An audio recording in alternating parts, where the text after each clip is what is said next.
Hello, dear friends. Welcome to another study of one of the articles of the Spiritist Magazine. Good evening, good morning, good afternoon, whichever way you watch us live or on demand, feel welcomed.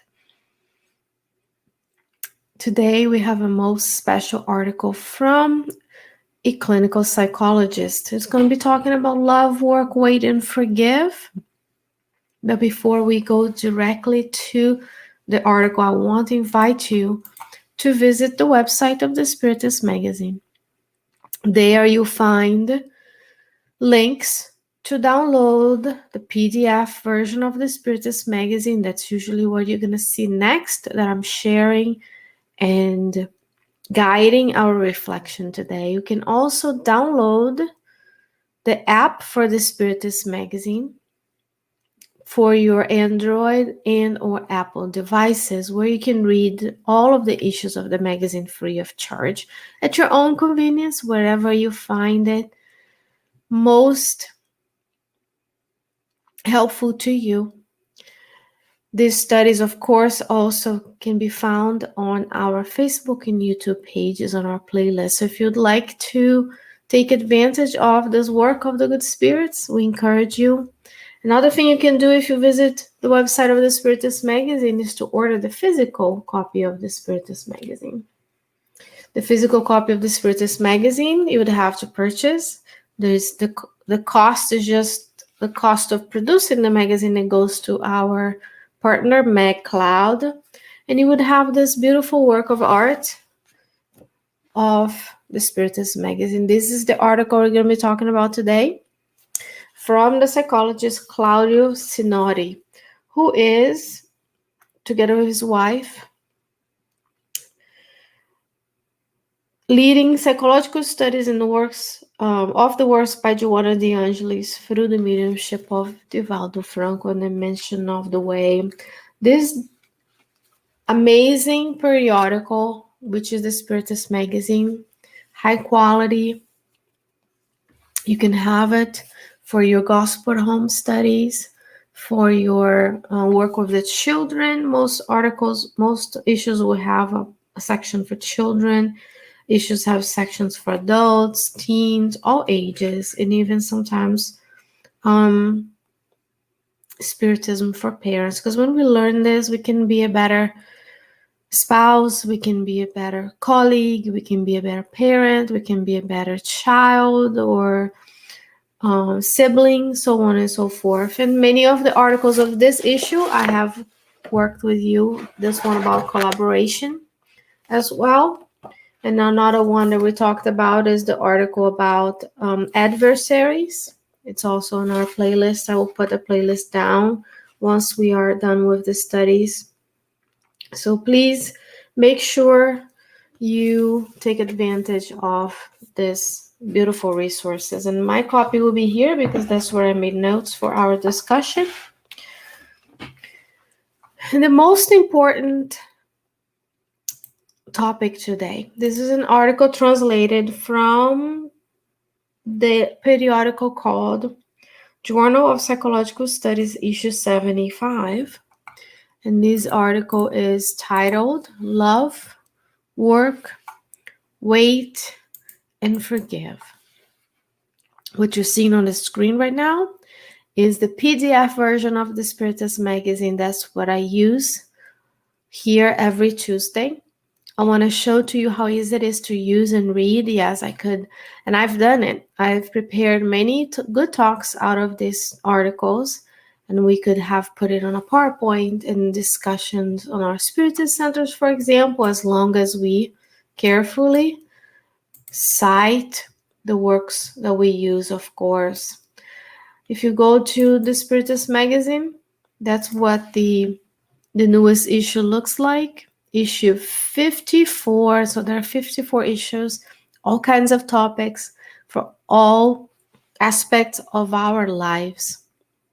When you have something like this in your home, someone comes to visit you, someone is there and they can see it, they can read it, you can gift to others as well. Wonderful, wonderful. So let's go to our article of today. We have poems, we have other messages. So this one, Claudio Sinotti, titled his article, Love, Work, Wait, and Forgive. First question for us, how are we in matters of loving others, ourselves and others, working, co-creating in goodness with God, waiting for the fruits of our labor to come to fruition, and forgiving. Forgiving not only our own selves from the mistakes, the shame and the guilt that sometimes we feel over the things we've done, but also forgiving others. And those are the 4 pillars of this article by Claudio Sinotti. I want to start with bringing up the first paragraph. He will remind us of love, for love is, par excellence, the power of the universe. Expression of the bond with life and between animate things. It is a sentiment that needs to be cultivated.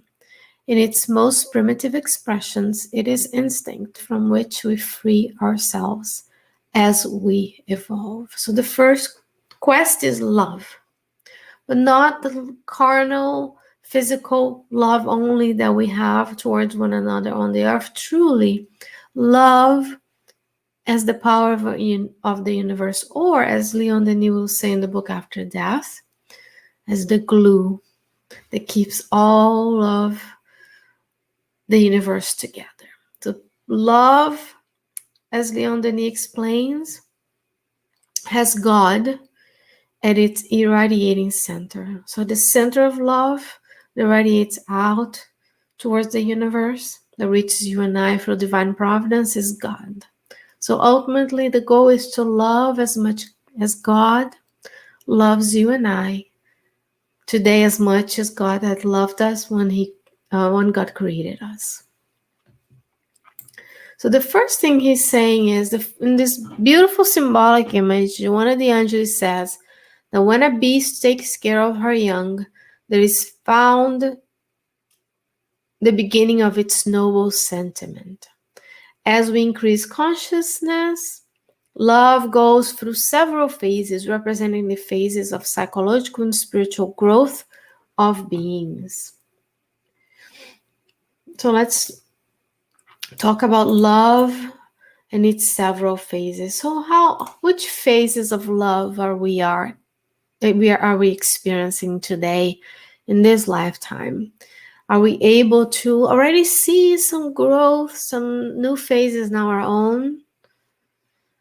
Emotional development, moral development, physical, intellectual development on this planet. It says love grows through several phases, and he will remind us that initially love presents itself with the natural conflicts of egocentrism, when you have the desire to receive more than give. When we are more emotionally mature, and he's going to bring the example of the child, that the child needs the world to meet his or her own needs. When we are more emotionally, spiritually simpler or more primitive or less evolved, we take a lot. We want the world to fulfill our needs. We want the world to love us. We want the world to fulfill us. Yet, what is it reminding us here is that as we grow, we are in the giving greater than receiving love phase. Let's look at all the books of André Luiz. The beauty of the Spiritist doctrine is that it grows the science. It is in science, ideas are put forward. And unlike sciences, usually the Spiritist doctrine as codified by Kardec is not really refuted. It's a growing, it's addition, right? So each layer, each of the superior spirits, knowledge, of course I'm talking about respectable superior spirits here. In the books of André Luiz, Life in the Spirit World, he's going to remind us that if you go there and look at all of the spiritual admissions that André Luiz participated on, what do you see? You see the mentors of the groups, giving more than they receive. They give instruction, they give inspiration, guidance. They remind folks to see those suffering spirits as suffering spirits, not as enemies or unfortunate beings. So that's one level of love above what you and I may feel. When people are not fulfilling our needs, we don't love them anymore. When they're different, when they look different, they sound different, they have different beliefs. The superior spirits who are guiding those missions, they're already seeing all of us as an opportunity for love, as much as the way a Christ-like spirit like Jesus knows intimately about all of us. And then that's why we're talking about the loving phase of this article here. I'm going to have to decrease so I can go back to the next phase of the article.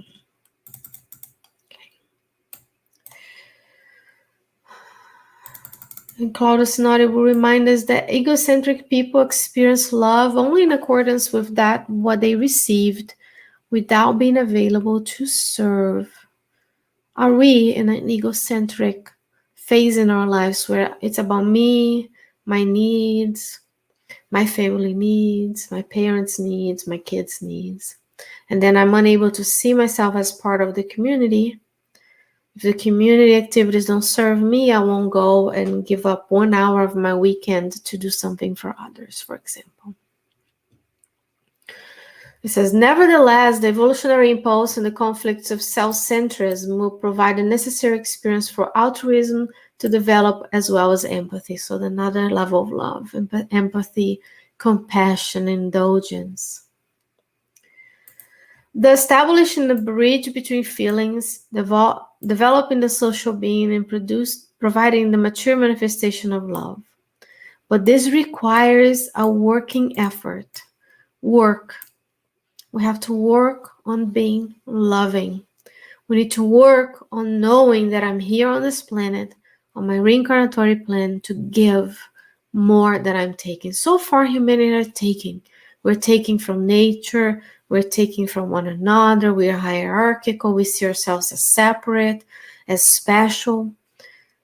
But there are millennia of indebtedness towards nature and other beings, and we are here today to reap the consequences of those decisions and the decisions now. So work.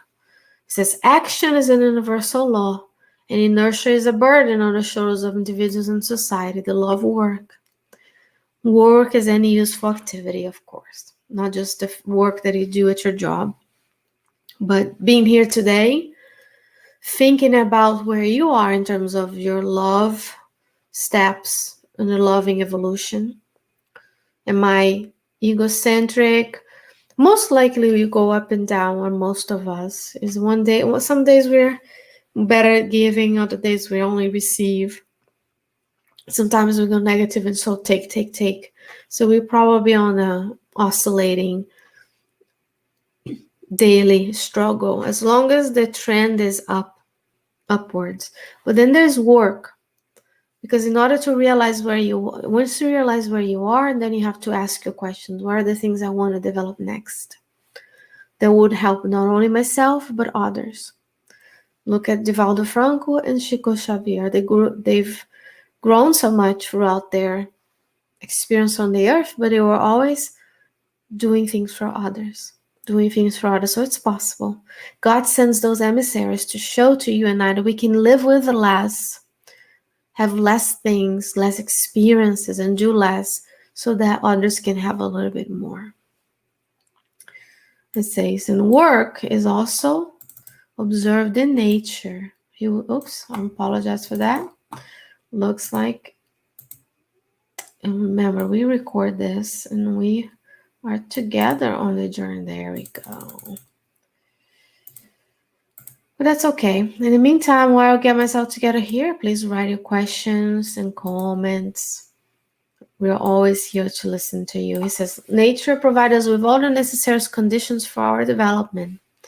However, when it gives us the capacity for becoming self-aware, desire will be the force that leads us towards the plenitude to which we are destined.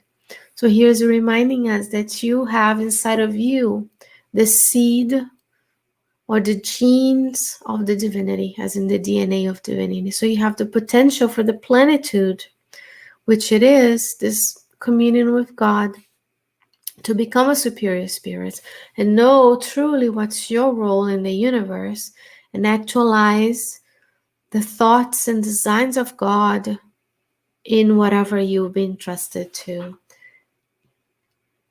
It says here, although work is seen as part of the development and progress of the collectivity, the work done within, focus on oneself, is of greater importance for the development of the being. So the work we do to make the lives of others better, our missions at work, the things we produce to society to make everything better, but also the inner work. Remember, we start with love and the different phases of love and how we love over time. We go from egocentric to less egocentric. We're receiving more than giving, and then we are able to give more than we receive.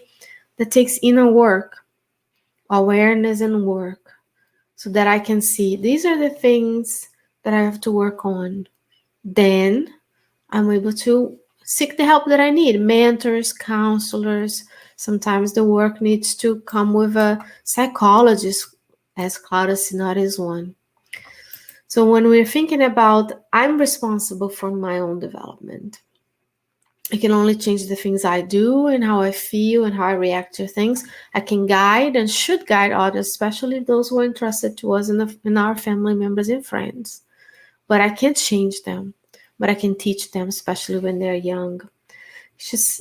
Claudia reminds us that transforming oneself requires efforts. It's work. It's a lot of work. It's much easier to go with the flow. Let life lead me. No, we need to have a purpose. We need to stop and see, how am I using the hours of my day? Can I dedicate 15 minutes to reading a message?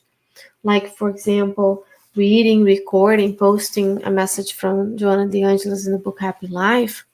Can I spend some time sending some beautiful messages to my friends? Transforming your flaws, the things you still want to work on, our inabilities of loving one another more plentifully, takes effort. And the one who denies it, having contrary to the very laws of life, chooses a path of conflict.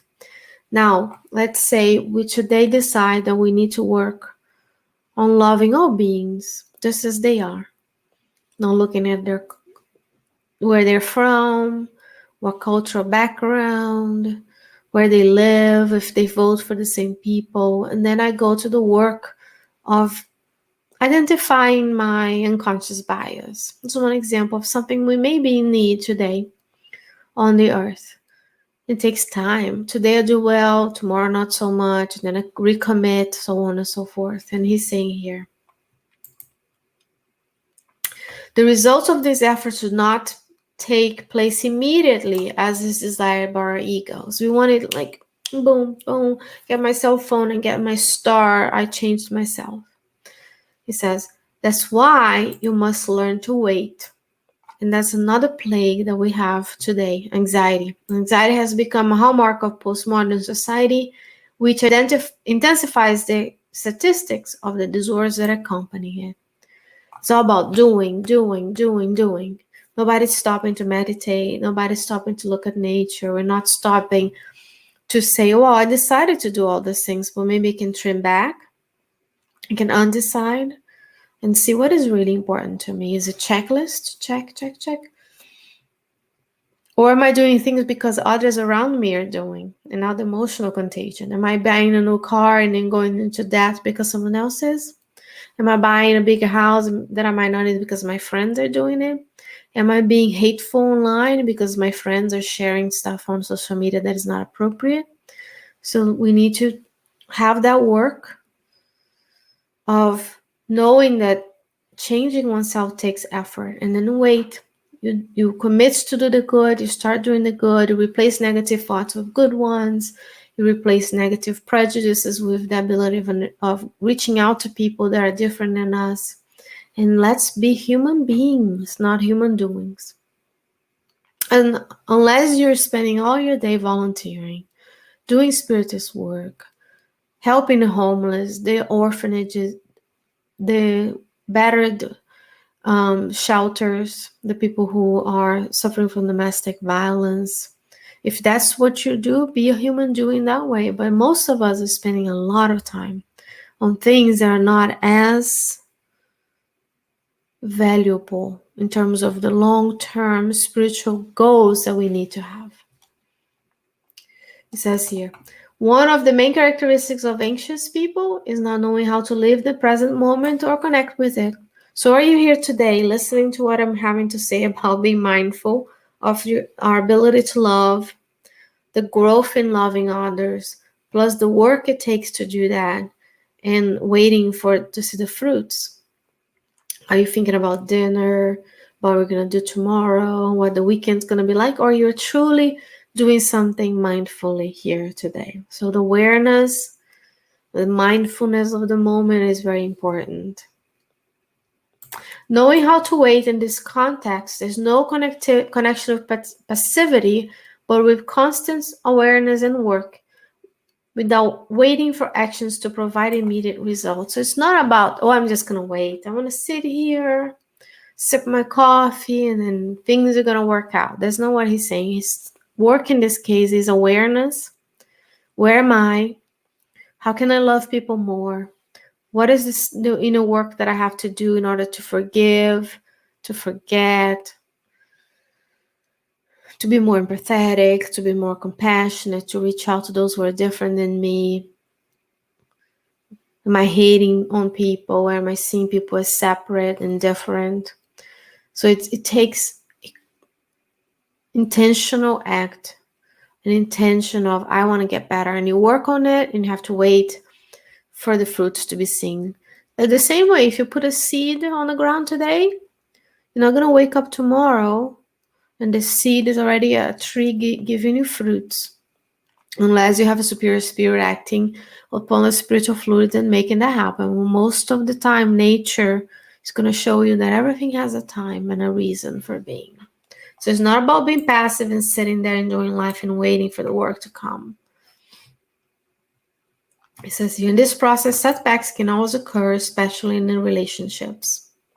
So let's say you want to be more loving and kind, but your loved ones are not in the same page, and there's interpersonal relationship problems. And then when we have bickering with one another, we're being less kind and impatient. And he says, and that's why it's important to learn to forgive. Not only a theological recommendation, Jesus told us, right, to forgive 7 times 7 each offense, correct? But especially as a way to maintain physical, emotional, and spiritual health. When you forgive someone, mostly this is a gesture of self-love, because sorrow is an emotional toxin that can cause us to become ill. When we forgive someone, of course, it can benefit the person we are forgiving that hurt us. But most of the time, you're freeing yourself from them, an energy, an emotional energy and toxicity that comes from being on that hatred stage of being. And he says, often people become prisoners of past issues, identifying with the suffering generated by someone at some point. So we took a snapshot of someone doing something to us, and then we're still looking at that black and white picture today, 20 years later. Or reverse it. If you did something towards someone that they were hurt by, and you're not even aware, imagine if today they still look at you on that picture. They took you on that day that you weren't being the best of yourself. So if we reversed it, we would like to be forgiven. Sometimes people are walking around minding their own business, and we are unable to forgive them. They're not even aware they hurt us, and vice versa. And he says, certainly there are serious and painful issues, but the more we can release the strength of the conflict that comes to inhabit our intimate world, the more we continue in the journey of life, making ourselves available to the new experiences. Then we work with psychologists, psychiatrists, we go take care of our physical illnesses, we volunteer, which is another component that if I had to make an addendum to this beautiful, masterfully crafted article, to be to love, work, wait, forgive, and serve. Because service is when you remove yourself of your own needs and go help others who have less than you have. It says forgiving in this sense has more connection with what you will do with the feeling that lives in your inner world than with what you do with the other person involved. So let's love. Let's see, where are we in the phases of love and relationships? Let's work. Let's find what is still yet to be developed inside of us in terms of those genes of divinity. Look at the spiritual guidance of the master. Go read books such as Good News, Jesus in the Home, and see how Jesus acted. Do the inner work of improving yourselves, improving your ability to serve. Wait, because it takes effort. It maybe take multiple lifetimes for us to resolve the issues that we have. But work, diligent work, resilience when we have setbacks, and forgive. He says all of these are permanent invitations on life on the path of self-awareness. We want to be self-aware. We want to be able to say, this is who I am. This is how I can serve humanity. This is how I can love, work, wait, and forgive everyone and serve everyone here. Here is the link. I'm going to encourage you to download your own copy, own PDF of the Spiritist Magazine, so that you can come and read it, reflect, see where you are, make plans to where you want to be. And as always, dear friends, if you have any questions, any comments, please write to us. There's a contact form at the spiritistmagazine.org website. You can leave a comment here.